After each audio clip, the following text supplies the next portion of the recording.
안녕하세요. 한건모에서 열심히 활동하고 있는 은우수영입니다. 여러분이 알고 있는 지인분들 모두에게 한건모 카페 널리 널리 홍보해주세요. 가입 조건 까다롭지 않고 등급에 상관없이 글도 자유롭게 볼 수 있으니 지금 당장 가입해서 좋은 글, 자료, 댓글 하나, 공감 하나만 남기시고 마구마구 퍼나르세요. 좋은 정보와 좋은 자료는 혼자만 간직하지 않고 여러 사람과 공유해야 하는 게 미덕인 거 아시죠? 그러면 나중에 꼭 복 많이 듬뿍 받으실 거예요. 그리고 관리비 부과 동영상 보기 전에 꼭 한건모 카페에서 제목으로 관리비 부과 검색해서 자료 다운받아서 인쇄해서 참고해서 보면 머리에 쏙쏙 들어올 거예요. 지금부터 강의 시작하겠습니다. 한건모 카페 많은 관심 부탁드립니다. 먼저 관리비 부과 순서 말씀드릴게요. 관리비란 한 달간의 비용을 집계하여 각 세대의 배분, 아파트 관리 규약에 따라 예산제나 정산제를 사용료를 세대에 부과하고 납부하고 수납하고 이런 과정을 반복하는 과정입니다. 공동주택의 관리비 부과 순서는 처음에 수납 처리를 해야 되고 두 번째 회계 전표 작성하고 검침 자료 확인하고 인쇄해야 돼요. 그리고 세 번째 합계 잔액 시산표를 인쇄해서 참고해가지고 재무제표 부속명세서를 작성하고요. 네 번째로 관리비용 명세서를 참고해서 부가명세서를 작성해야 돼요. 제가 요번에 이직하다 보니까 프로그램이 다르니까 이 관리 비용 명세서가 나오지 않는 거를 봤어요. 이럴 때는 손익계산서 인쇄해서 그거 참고하면 될 것 같더라고요. 그리고 다섯 번째, 자기 프로그램 있죠? 저 같은 경우에는 XPRP, 다른 데는 이제 다른 프로그램으로 전산 입력을 해야 돼요. 그리고 이제 다 마감이 됐으면 공동주택 관리 정보 시스템에 전송해야 합니다. 이 점 꼭 참고하세요. 과태료 대상입니다. 공동주택의 관리비 부과는 처음에 기초 작업을 해야 되거든요. 수납을 잡아야 되는데 통장 정리 후 매일 하면 좋고요. 그리고 요즘은 이제 한 달에 11,000원씩만 내면 프리미엄 뱅크 서비스 이용 가능하잖아요. 그러면 수납이 자동으로 잡힐 수도 있고 본인이 선택해서 수납을 잡을 수도 있으니까 이 점 참고하세요. 그리고 이제 매일매일 전표가 발생하잖아요. 그러면 발생할 때마다 매일 전표를 작성하셔야 돼요. 현금 뭐 이출금이라든지 물건 샀을 때 이거 회계 전표 정리를 해야 되고 그리고 말일 전표 입력. 말일 전표에 이제 미지급금하고 예수금 있잖아요. 용역 수수료 뭐 이런 거. 그리고 예수금은 이제 우리가 급여 나갔을 때 떼놓는 거 근로소득세, 지방소득세, 그리고 건강보험 이런 것도 다 입력해놔야 합니다. 그리고 부가작업 있어요.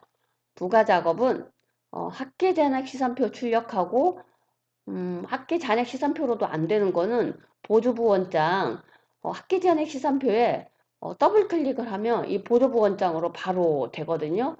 미지급금, 뭐 가수금, 중간관리비 예수금 이런 거는 보조부 원장을 필히 출력해서 봐야 돼요. 예수금도 마찬가지고요. 그래서 학계 잔액 시산표를 보고 재무제표하고 부속명세서를 작성하고 관리비용 명세서를 출력해서 엑셀로 된 부가명세서를 작성해야 돼요.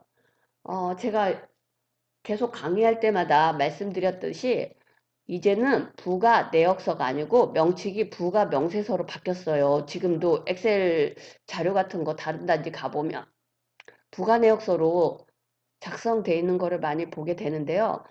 필히 부가 명세서로 우리 배운 사람들은 고쳤으면 합니다. 그리고 전산 입력을 해야 되거든요. XPRP에서 회계 금액 집계를 누르고요. 그 다음에 부가 처리에 들어가서 부가 단가 입력을 해야 돼요. 그리고 전표에 미부가 관리비, 대변에 관리비 수입 전표를 입력해야 돼요. 그리고 월별 손익계산서에 관리 수익 및 손익 현황에 0이 나오면 부가를 잘했다는 거거든요. 그러니까 꼭 확인하셔야 돼요. 그리고 이제 계속 반복하잖아요. 기초 작업에 이제 수납하는 거는 통장 정리 후 매일 해야 되거든요. 그래서 통장 합계하고 합계 잔액 시산표 잔액이 일치하는지 항상 확인해야 되고, 그리고 XPRP에서 미수금 회계 비교 아니면 미납대장 미수하고 합계 잔액 시산표 미수금액하고 일치하는지 꼭 확인해야 돼요. 다른 프로그램에서 이렇게 미수금 회계 비교가 없더라고요. 그럴 때는 이렇게 미납대장하고 합계 잔액시산표 미수금액이 일치하는지 확인만 하면 돼요. 저는 예전에 거의 이걸로 했었고, 미수금 회계 비교는 제가 이제 실습하면서 실습생한테 배워가지고 이런 기능이 있다는 것도 알았어요. 원래 자기가 쓰는 것만 쓰잖아요. 그러니까 꼭 실습해서 힘든 것보다도 서로 배우고 서로 알고 있는 지식을 나누니까, 여러분도 기회가 있으면 관리비 부가 실습, 우리가 제일 잘할 수 있는 게 관리비 부가잖아요. 그러니까 관리비 부가 실습도 해주고 나눔을 해줬으면 좋겠습니다. 그리고 회계 전표 정리. 회계 전표 정리는 발생 시마다 매일 전표 작성을 하고 수납 잡은 것도 이거 수납 전표 연계해가지고 수납을 잡고 비용 발생하는 것도 매일 회계전표 정리를 해야 됩니다. 그리고 말일전표 입력, 미지급금, 뭐 퇴직층당금, 연차수당층당금 이런 거 충당 부채 등도 입력하고요. 선급비용 있잖아요. 예를 들면 피복비, 회계감사비 이런 거는 선급비용으로 처리하잖아요. 이런 것도 말일전표에 대체해서 전표 작성을 해놓으면 되고요. 검침 자료.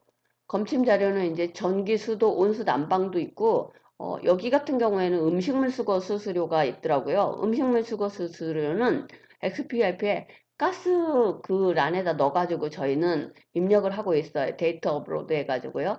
그래서 이거 확인해가지고 항상 이상세대 같은 것도 체크하고 인쇄해 놔야 됩니다. 그리고 수납 처리 방법. 이건 통장 정리 후 매일 하는데요. 수납에서 여기 수납 처리에서 수납일자 잘 보셔야 돼요. 그리고 수납일은 은행 입금 일자예요. 그러니까 통장 보고 잘 해야 되고, 조건은 이제 동호수 아니면 이제 성명, 금액을 해가지고 미납으로 해가지고 찾아야 돼요. 은행 항상 확인하시고요. 그래서 여기 수납된 것만 수납 처리하면 됩니다.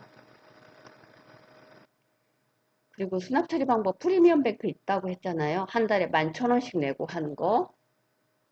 이럴 때는 이제 프리미엄으로 해서 아파트 뱅크로 들어가 가지고 아파트 뱅크에서 어, 전 전일 날짜 조회하면 이렇게 수납 처리 선택해 가지고 여기에 선택할 수 있는 만큼 선택하고 수납을 잡아주면 돼요.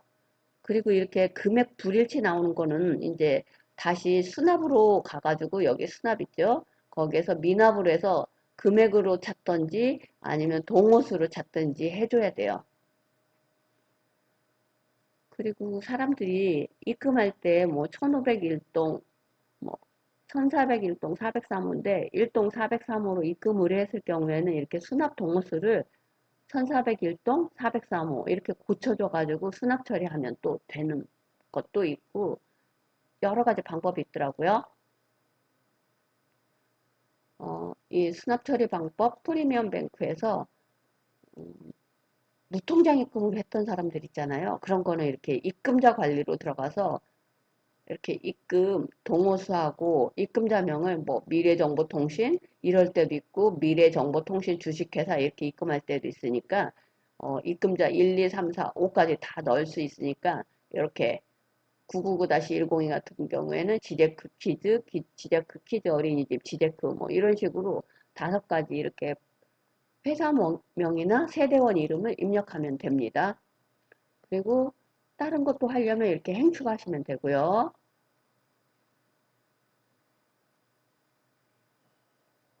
요즘 수납 처리 방법 프리미엄 뱅크가 더 업그레이드가 됐어요. 그래서 예전에 이 아파트 뱅크에서 이 계좌 거래 내역해서 예전에는 수납을 일일이 여기 V체크해서 잡아줬었는데요. 지금은 이 동호수만 여기 제대로 의뢰자만 돼 있으면 본인이 알아가지고 전산에서 이렇게 수납을 잡아주더라고요. 대신 이렇게 금액이 불일치하거나 이상한 세대들은 이렇게 금액 불일치로 떠줘요. 그러면 이거는 여기 수납에 들어가서 수납 조회해가지고 이 금액을 찾아가지고 직접 수납 처리를 하셔야 돼요.